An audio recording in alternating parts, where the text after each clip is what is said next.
Mga puso sa iban nga balita, apisar sang pagdumili sa pagpanigo sa baybayon subong adlaw pila ka mga residente sa Bacolod City bao spotted nga nagapaindis-indis sang ila abilidad sa paglumpat sa baybay. Yaring balita nga aton gitutukan.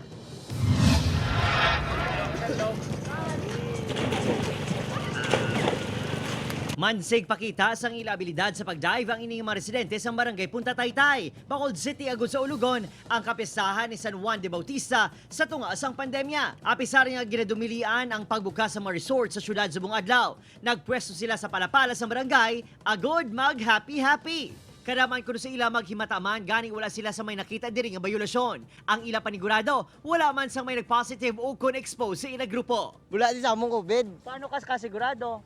Kaya wala pa positive.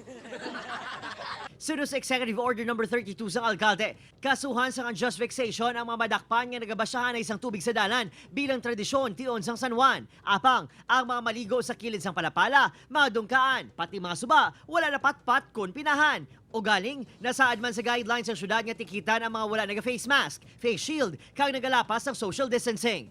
Apisar sini, pasalig sa mga residente, hindi sila magdugay kag pamaagi lang kuno ini nila, agud mabulong ang ila kahidlaw sa pagpaligo sa baybay. Hidlaw eh. Pila ka tuig mo? Duha na ka tuig. Wala ka mo kulbaan, may virus, may COVID. Kadlawan na namon niya. Nami dahil lupat-lupat yaw. Sunod sa Task Force Disiplina kag Bacolod IATF, tutukan nilang reports sa mga paglapas ng health protocols. Seryoso gid kita sa pagpatupa sa ato nga polisiya. Kay ara na sa Omnibus Guidelines sang National Interagency Task Force sang DILG sang DOH. Magluwas sa beach resorts, sirado man subong adlaw ang mountain resort kag Kalan-an sa Alangilan kag Granada.